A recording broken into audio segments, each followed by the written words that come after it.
Okay, y'all set? All set. All right, great. All right, hi, everybody. Welcome. It's great here to have Dr. Craig Tanio from Cellular Health in Hollywood, Florida.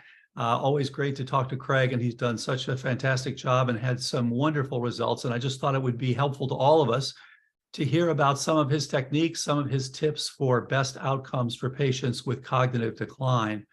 So Craig, welcome. Thank you so much for joining us. Thanks, Dale. Thanks for having us here. Could you talk a little bit about how long you have been dealing with people with cognitive decline and some of the features that you feel have helped the most? Yeah, so we've been working on implementing precision medicine for cognitive decline for about 6 years now. And, I think we've learned a lot over the years in doing this. I think first is just really having clarity about what we're trying to do. And, how I tell patients now what we're doing is we're really doing precision medicine, guided by a very thorough evaluation of patients, including relative biomarkers, genomics, metabolomics, transcriptomics. We're implementing multimodal personalized interventions and using a foundation of lifestyle interventions to anchor that. And then finally, we're trying to really practice, N of one medicine that's really personalized around the individual and using both biomarkers and sort of excitingly now the QEG to guide interventions whenever possible. Yeah. And we found that implementation is really critical in helping patients with cognitive disorders. And so we've tried to divide that into really 5 components of implementation. One is around the tools and the frameworks used to manage implementation. The second is the team, the multidisciplinary team that's part of the patient care. In our case, we have a physician, nurse practitioner, health coach, dietitian, exercise trainer, and indoor environmental professional that's all working together. We try to really get the approach right with the patients, specifically around trying to get traction in the first 3 or 6 months so that they can see results, and that really does create the right hope and the right psychology. We're using an evidence-informed approach, not an evidence-based approach, on how to incorporate new evidence in protocols. And as you know, there's so much new evidence that coming in year by year that we have to really stay on top of what's happening. And then finally, I think having a good understanding of the prognosis and likely response up front. I think all of those things really guide implementation. And some of the things that we've learned is around the tools and frameworks. This can become a process where you're literally following dozens of biomarkers. And so you have to have systems to keep those biomarkers and organized and in place. And we've kind of done a lot of that just on Excel and having organization, but we kind of have an internal spreadsheet that says, now here are 55 different potential root causes. Here are the biomarkers you follow. Here's potential interventions, so that our whole staff really has clarity about what we're trying to do.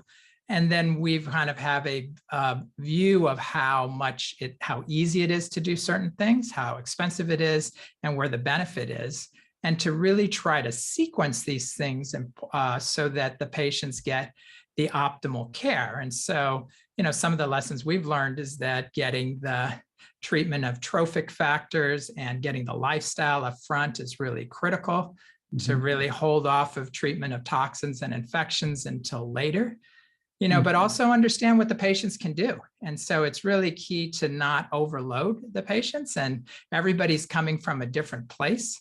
And sometimes people really do need intensive interventions up front, but sometimes it's not necessary. And so it's all about really personalizing this. And I think we are not at the point where this is guideline medicine. This has to be, there's a huge art to doing this.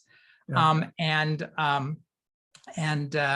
think we've also been very, collaborative with other people. We don't see any of this as being proprietary. It's rather, we're all part of a network and community of practitioners that are trying to get the right answer. And so, we want to get the right answer. Sometimes it's us doing it. Sometimes it's other people helping out with interventions, and so we really want to have a collaborative approach. Fantastic. Yeah. And, we've noticed over the years that this is more like surgery than medicine. As you said, there's a tremendous art to this. Mhm. And therefore, it should probably come as no surprise that many physicians are not getting such good results, and other physicians are getting fantastic results. And it really depends on how you evaluate the patient, what you do, in what sequence, how you figure out what's going wrong. And we see this again and again and again. And so maybe you could talk about, one recent example of success.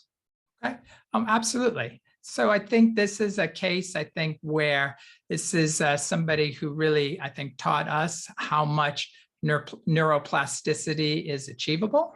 And, and again, another theme about how toxins and toxicants can really be at the root cause of so many of these issues. This is a woman who was in her mid-50s who came to us about 3 years ago with cognitive issues, word finding, focus, and concentration.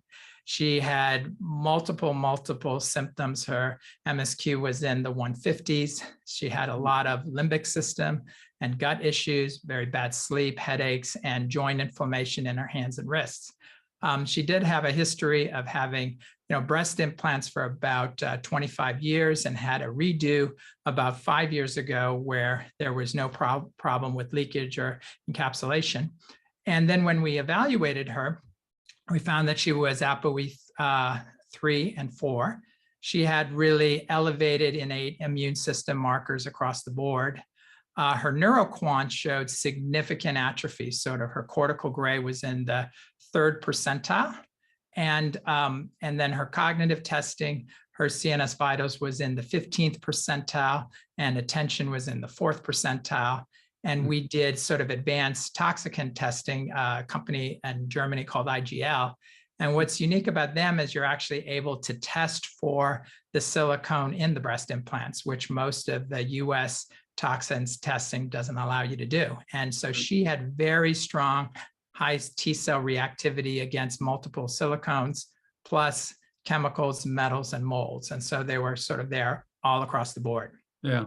And the key interventions over about a 2+ year period was she did get an explant of the breast implants. There was a lot of environmental remediation. She did get intravenous phosphatidylcholine and detoxification protocols. She did decide to get a hyperbaric oxygen at home-based treatment, as well as a V-Light that was home-based light therapy and neurofeedback. Yeah. And, the kind of results that we saw after about a year and a half, we saw sort of almost in the first 6 months, significant improvement. But after about a year and a half, her repeat neuroquant showed growth from the cortical gray, went from the 3rd percentile to the 38th percentile. The frontal lobe was in the 3rd percentile, and that had grown to the 36th percentile. The temporal lobe grew from the 2nd percentile to the 23rd. And her CNS verbal went from the 15th percentile to the 84th percentile. Wow. And her MSQ went from 124 down to 16. So all of the symptoms kind of went away. What was really notable is that when the explant happened, she did not reduce her T cell reactivity to silicones for about, it required about a year later, plus a couple of rounds of detoxification. And so, but we had objective biomarkers to follow. And interestingly, the IGL showed that the silicones were attached to the DNA. Yeah. And we could actually see the decrease of the DNA adducts over time. And so, but really, we've oftentimes have thought about, low percentiles on the cortical gray as being a real negative prognostic factor. And sometimes it's hard to tell up front, what is really, what the potential is for neuroplasticity. And you can't just use, as you know, just one image to tell that. But in her case, we were very happy with how much neuroplasticity she was able to show. Yeah, really striking. And I think, all sorts of lessons there, beginning with the fact that, just reversing cognitive decline like that we've always been taught that that's impossible. And the whole idea of a reverse Alzheimer's summit is like, Yeah. how do you do that? So most physicians would say it's not possible. And I think the Alzheimer's Association has said many times in the past that there's nothing that will prevent, reverse, or delay Alzheimer's disease. So I think, this is really an era of change. And here's, yet another wonderful example of someone and striking improvements in the volumetrics. So that's really exciting. And you mentioned the IGL with the DNA adducts and things like that. Very, very interesting. So now, with someone like this, when they have antibodies, are you using low-dose naltrexone as part of your approach or not? Yeah, we absolutely find that low-dose naltrexone is very helpful, in terms of its impact on microglial cells. She had elevated white matter on her neuroquant as well, and so when we do see that, we oftentimes will see that also in the cerebellum. We'll use low-dose naltrexone, and she's a good example of what we're calling now sort of our quantum protocols, which is really an acronym for QEG monitored, where what we have found with the QEG now is that if you can train on it and learn how to use it, it is almost the equivalent of having a pocket ultrasound to basically look at brain function. And as long as you subscribe and train on a software protocol that's not, service or subscription based, the marginal cost is super low. And once you see what it can do, I don't think you'd ever go back, because what it allows you to do, the QEG, is to get very targeted. You can see what's going on in the brain and potentially use, laser or neurofeedback or electrical stimulation. What we clearly see on QEGs, though, is that we see that there are changes in brainwave functions that happen before the changes in symptoms. So oftentimes you'll see those changes happen, and you can see them quickly within 1 to 2 weeks of treatment, oftentimes, depending on what you do. And so that allows us really the ability of being more precise around helping a patient. And then we can kind of see, so much of this is trying to figure out what's the dose response of what you're doing with treatments and where there are synergy. And so it's giving us at least a more objective way of doing this. And I think importantly, it's reducing the pressure on patients to kind of perform on the test. With cognitive testing, there can be a lot of variability, as you know, with stress and anxiety to take the test. And we can kind of look at the QEG and say, hey, it looks like things are moving in the right direction. You don't need to worry about taking the test. You're going to, improve with flying colors. And so we will use that a little bit to time, the cognitive performance testing. We won't, redo those tests too often, because for multiple reasons. Yeah, and objective measures of improvement that, as you say, are not related to things like stress so much. Huge, huge issue. And so I think this is so important. Now, on your QEEGs, are you mostly interested in dominant alpha rhythm? Are you looking at theta beta ratios? Are you looking at amplitudes? What sorts of things are you looking at? So we are taking a pretty holistic approach to the QEG. So we definitely are looking at amplitude, but we are also looking at connectivity. We do see a lot of mild TBI that's sort of been there in the past, where you can clearly see the connectivity changes. You clearly have a number of issues, oftentimes in younger patients, where limbic system overactivation is clearly present, and then also contributing to cognitive function. And so, we'll kind of look at everything globally and then put together a protocol. But we've certainly seen that, theta beta ratios, certainly when patients come in with severe cognitive impairments, we'll really see that stand out. So. Yeah, it's a really good point. And, people often talk about entorhinal cortex as being the first area that's hit by Alzheimer's, but really prior to that even is the locus ceruleus in the pons, which projects norepinephrine to many places, but including hippocampus and amygdala.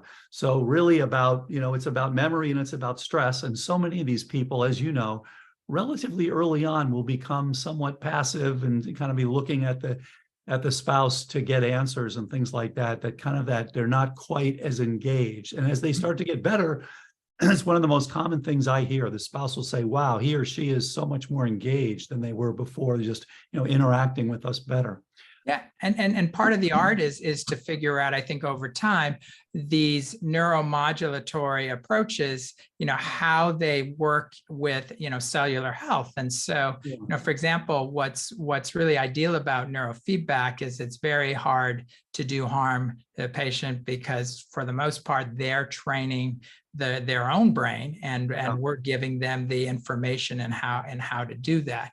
And we find that it really does help to give the brain energy, through maybe light or hyperbarics or other, nutritional intervention. And then the neurofeedback can oftentimes be a way in which the brain can kind of learn some of these network adjustments, if you will. But I think in isolation, I don't think it's nearly as helpful for cognitive improvement, even though there has been some evidence around that.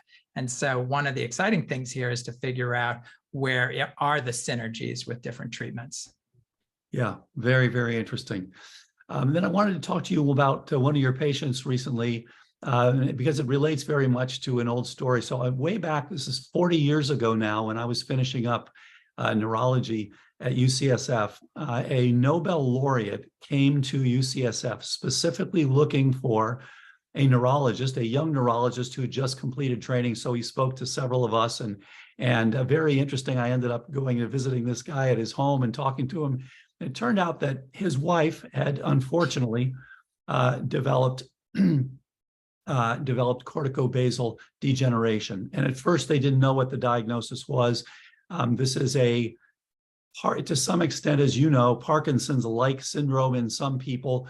But about 20% of these people or so will have Alzheimer's pathology, as it turns out. And it was such an unusual presentation, and there's been very little on the genetics. Basically, there aren't that many, something like 40,000 cases in the US. And I thought he said something really interesting way back in the 80s. And he said, the reason I'm interested in finding a neurologist who will travel, he wanted someone to go and travel around the world. And he said that the idea was, he said, since so little is known about this disease, how do we know that there isn't some simple explanation and some simple treatment that might actually help her? The doctors have told him at the time, that, there's nothing that can be done. And indeed, she did progress and die, unfortunately. And then you had a case recently where you were quite successful. And, I wish he were still alive to talk with you about your case, because I think he would be intrigued about what you found. So maybe if you could tell us about your patient. Sure. So this is a patient who came to us last year, who was in her mid-50s, a former Marine who served her country and had multiple tours of duty in the Gulf and Iraq, and really had severe exposure to toxicants, a lot of the burn pits, a lot of the oil fires, and just significant exposure. She had retired about 12 years ago, and 1 or 2 years after retirement, started to have tremors in the left hand and migraines, which kind of progressed to word finding and aphasia. And she had seen a functional medicine practitioner about 3 years before we saw her, and there was a number of dietary interventions that were done that really reduced the symptoms. But the symptoms did recur, and she was evaluated at the VA, and they did an amyloid PET scan that showed plaque in the temporal, parietal, and frontal areas that was just really unilateral, generalized volume loss in the right side. And given the diagnosis of corticobasal degeneration, and really told she had a few years to live and to really put her affairs in order. And so she came to us really from her, functional medicine practitioner as a referral. And when she came in, she really had pretty remarkable, left arm rigidity, myoclonus. She had a lot of limb neglect and dystonia and apraxia and tremors, sort of all on the left side. And then her MoCA was 22. When we evaluated her, she was ApoE33. We did do a neuroquant that basically showed that on the right side, almost everything was in the single digits in terms of volume. So the parietal was first percentile, occipital was first percentile, the temporal was fifth, and general cortical gray was third. And then on the left side, everything was really normal. Wow. She did have a lot of innate immune system markers, again, that were elevated. The MMP9 was 1,500, the C4A was 15,000. She had really bad dysbiosis on the GI-FX. And then on the vibrant toxin tests, she basically had chemicals, molds, and metals, but the degree of elevation, without being provoked, was about 400 to 500% higher than the 95th percentile, just on really large different amounts of chemicals, including glyphosate and organophosphates and heavy metals. And so in her case, resources were an issue. And so we really tried to design a program that could try to be covered by insurance but could move very, very quickly. And so we did really start her on a walled protocol type of nutritional intervention. But just to give you a sense, rather than 9 cups of vegetables a day, she was taking about 16, 17 cups of vegetables a day. Wow. Sauna every other day. Heavy exercise, got into a very aggressive PT and OT program at the VA. We did find that she had sleep apnea that wasn't being appropriately, addressed, and we got that implementation. We did start her on high-dose thiamine and estrogen, and really just a modest amount of supplements. We were very cautious about finances, and just 4 supplements addressing BDNF and mitochondria and amyloid clearance. And it was very, we were able to find a place that did donate hyperbarics for her service, and she was able to get heart chamber hyperbaric at 2 atmospheres for following the Israeli protocols for about 40 treatments. And within 4 months, her MoCA had improved from 22 to 28. And she had significant improvement of her hand function. So to the degree that she could stack quarters, she didn't still have full, not regaining a full function, but, marked improvement in a positive direction as opposed to just halting decline. And importantly, there's hope, is that, she has hope that there are things that can be done. And that it was fortunate we were able to get hyperbarics, but it was also, you don't need to have oftentimes the aggressive interventions to make a difference. I think the main thing that where there was very good response was the dietary protocol. So rather than using supplements, we really did try to use diet to really accelerate detox. And she'll be coming in person this summer, and we'll be able to see how much toxicants she's been able to clear. Yeah. Wow. Fantastic. And has she been pretty compliant with your overall approach? Well, I would say that her compliance is 110%. So it's just there's been it's been a pleasure, in terms of designing and working together a program that she could do. One of the things that's fascinating to me, as a neurologist who's spent my whole career being told there's nothing you can do about any of these degenerative diseases, we've now seen at least N of 1 for ALS, for Alzheimer's, for familial Alzheimer's, for Lewy body, for corticobasal degeneration, on and on and on. ALS, we see, again and again and again.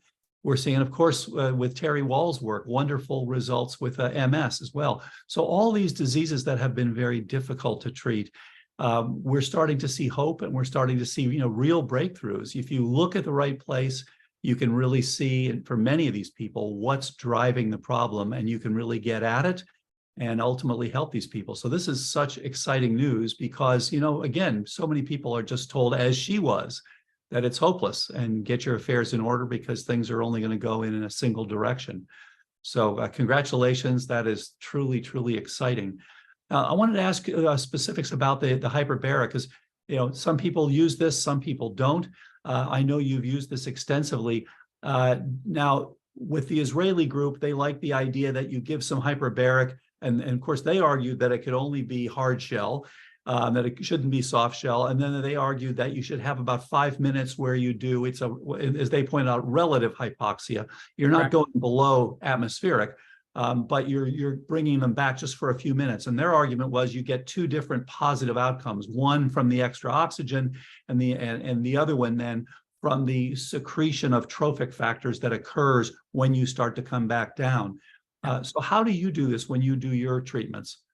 Yes, so on the hyperbaric side, I think that's a really good example of how interventions are sort of rapidly evolving. So, Yes. when we first started to do this, I remember reviewing a evidence-based review from the VA, where they basically devoted 2 or 3 pages sort of concluding that hyperbarics, the shamanistic ritual of putting patients in the chamber, was really driving these results, when really what was happening is there was a methodologic issue of how to create the right placebo group. And I do think that Dr. Afradi's group should be, congratulated on really getting the placebo group right, because, as what they've done is they've put a number of patients into these, a large multi-chamber, and then they pop the pressure up so that everybody thinks, even in the placebo group, that they're getting hyperbarics. But then within 5 minutes, they rapidly reduce the pressure, and then they give patients room air instead of oxygen.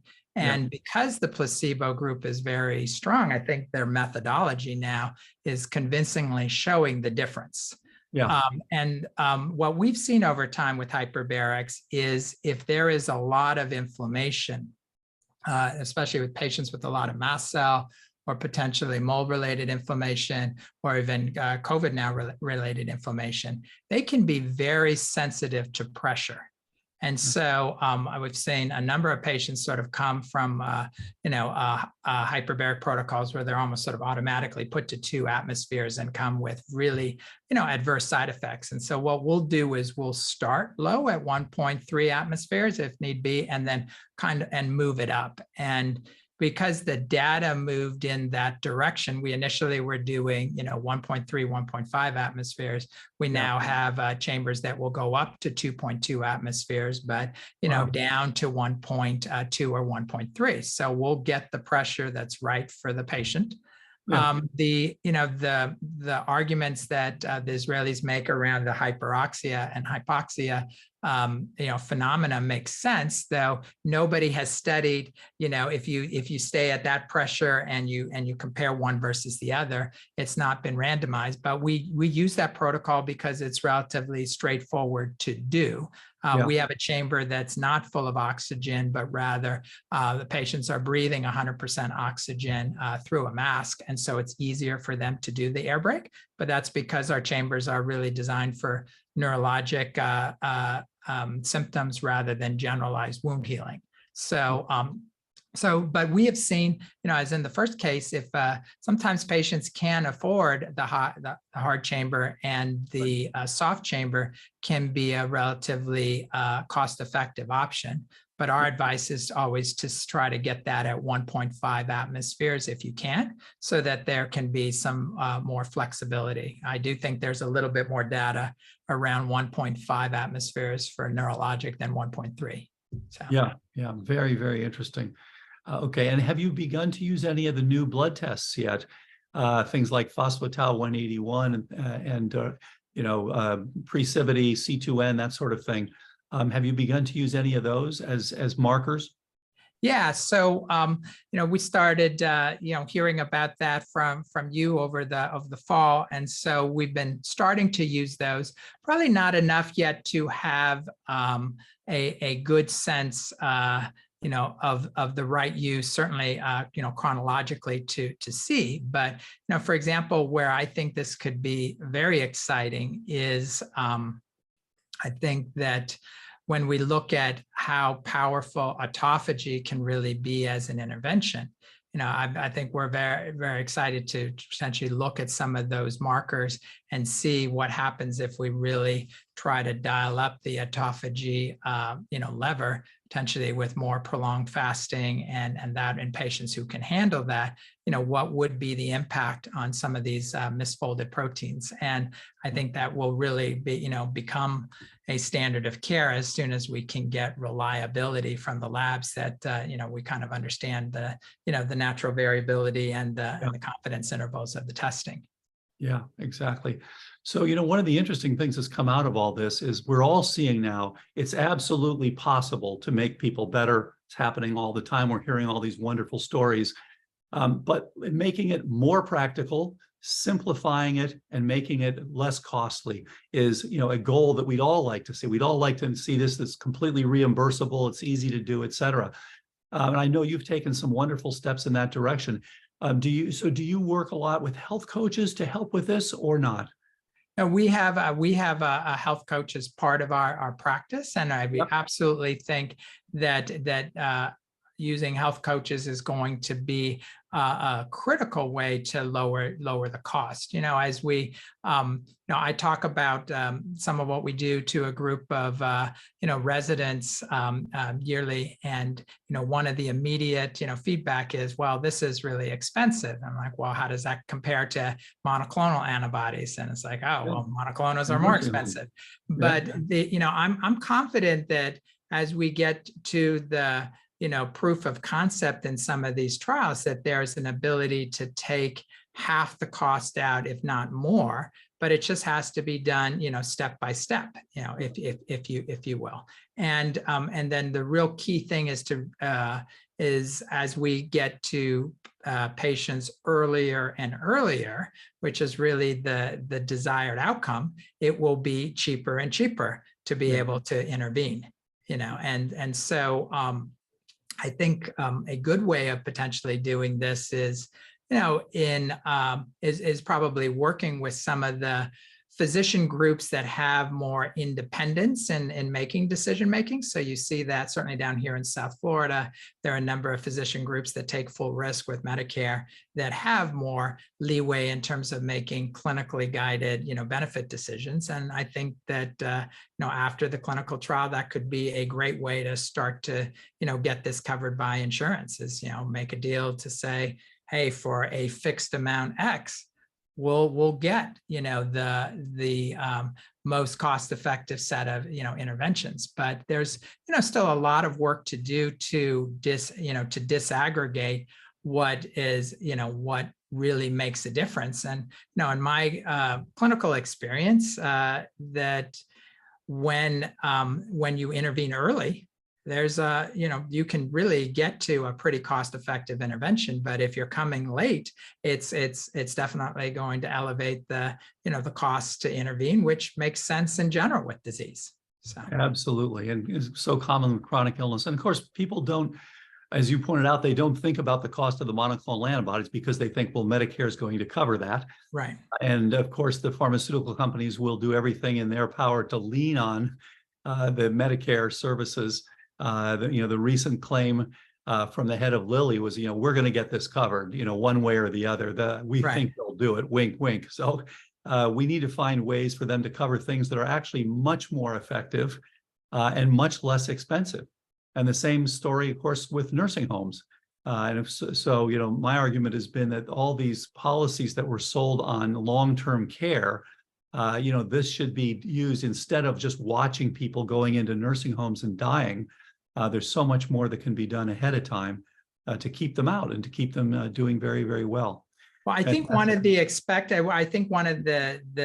new forces that's going to, I think, change the dialogue is the impact of COVID on cognitive function. So I think in COVID, we're both seeing that, older patients, when there's a sudden decline, COVID's on the top 3 list of being the cause of a sudden decline in cognition.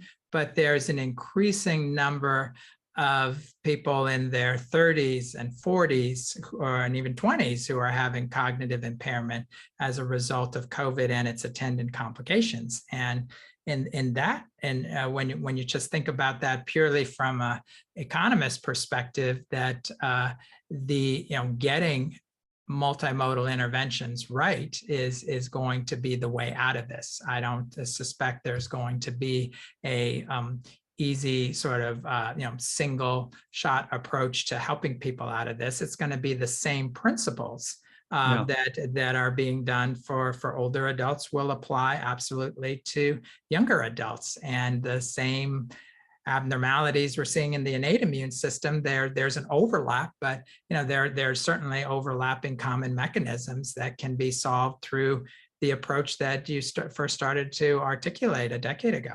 Yeah. It's a good point. And, I wanted to mention quickly, because you mentioned mast cells earlier on in our conversation. We had as I mentioned before, we had an amazing case where someone had mast cell activation disorder and had cognitive decline, and just had a striking response, interestingly, to Nurtec, to an anti-CGRP. Yeah. I know you've tried Ubrelvy, and have you had similar results with any of your patients? Yeah, so there's no question that the CGRP antagonists are helpful in the younger patients. So I've certainly seen with a lot of patients with COVID and other sort of clear inflammatory conditions that a trial of Nurtec or Ubrelvy, you can see results as soon as in 2 to 3 days. And if that's the case, then the issue is trying to get the coverage to happen to see that improvement. I've not yet seen it on, let's say, somebody who's in their 70s with cognitive impairment, but we are starting to test that and seeing what we can do.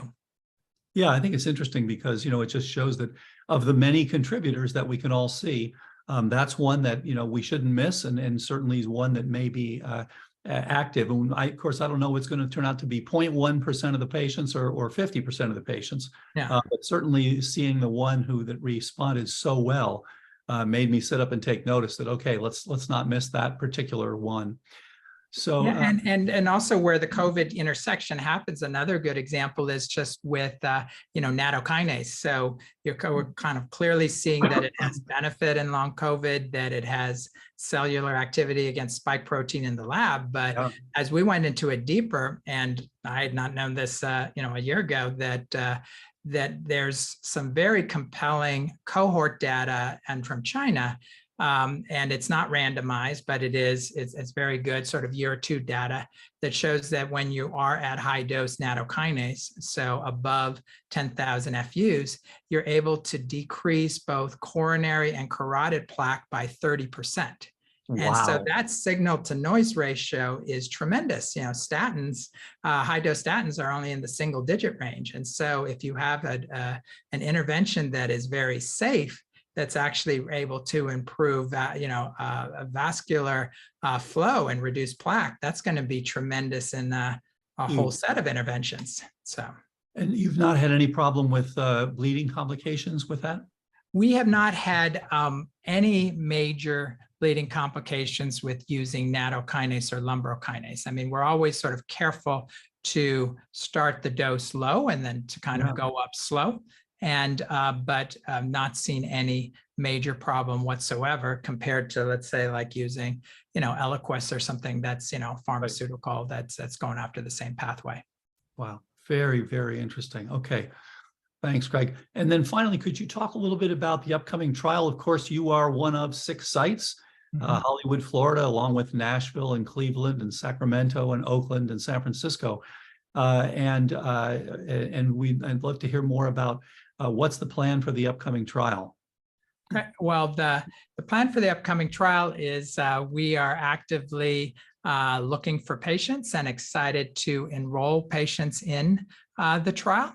The major requirement is going to be that there is cognitive impairment and that you do live within an hour's drive of Hollywood, Florida. And probably the biggest concern we have about this is the patients who might be in the group that's getting the intervention 9 months later. That's we're certainly asking them to wait, but that's happened in multiple other trials around lifestyle-based interventions.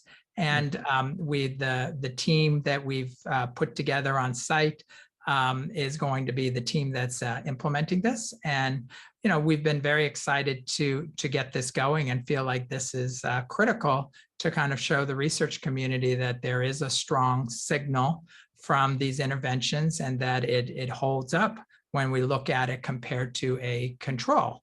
And then really the right step is going to be, there's always can be criticism of any trial, but if we show just the same level of improvement that we did in the proof of concept trial, I think it's going to make a very strong argument that we just need to do more research into these areas and get very, precise about it. When you think about the overall, billions of dollars that have gone into just, anti-amyloid interventions. And if you could just take 10%, 20% and move it into some of these type of interventions, I think it would move the field, very, very rapidly. Absolutely. And then finally, could you tell us a little, maybe one thing that you have learned from people who continue to decline, that didn't do well, and one thing you've learned from someone who did well? Okay. So I think that from people who continue to decline, I think there are definitely a set of things that when we've gone back and looked at, and we have done this, we looked at all of our patients and said, who didn't improve as much as we wanted, what do they have in common? And there are a couple of characteristics. I think one was absolutely having a large amount of atrophy. So defined as really having, the neuroquant might be half of the neuroquant is a sea of red, meaning that it's, less than the 5th percentile in terms of size. That's clearly a hard prognostic factor to overcome. I think the other one can be the environment. If somebody's in an environment, and clearly in South Florida, mold is a very big challenge. We're just getting into hurricane season in another month, and so when there's a constant exposure, that can certainly be a negative prognostic factor. Yeah. And I think I think that hope is the other one, where if we ask a lot of people in terms of changing their lifestyle and making those changes, people need to see that that's going to make a difference. And so, kind of getting to that threshold effect in the first 6 months, if you don't get to that, sometimes people do lose hope. And so, we've kind of taken some of those lessons learned and moved it into others, into our protocols. And I think the other piece is that, there's certainly been numerous occasions where we haven't been able to make as much progress, and then we reach out to a colleague or two and get a new insight on something that does make a difference. And I think we're all in this together as a community. There should be nothing proprietary here. It's all about just basically sharing and getting to create more effective programs every day. And I'm more than happy to collaborate with anybody on this. Yeah, fantastic. Well, Dr. Craig Tanio, thank you so much. This is fantastic. Congratulations on all the great outcomes. I'm so excited to have you involved with this trial and look forward to more and continuing great results. So thanks so much for your wisdom and your experience and your input. Thank you very much, Dale. And I really wanted to, let you know how much I appreciate your leadership and all the work that you have done in this area and pioneered. You, I think, are really leaving a unbelievable legacy. So thank you. Well, I'm hoping we're going to keep pushing this forward, all of us together. So thanks again for all the great work. All right. Thanks. Take care. Bye-bye. Bye-bye.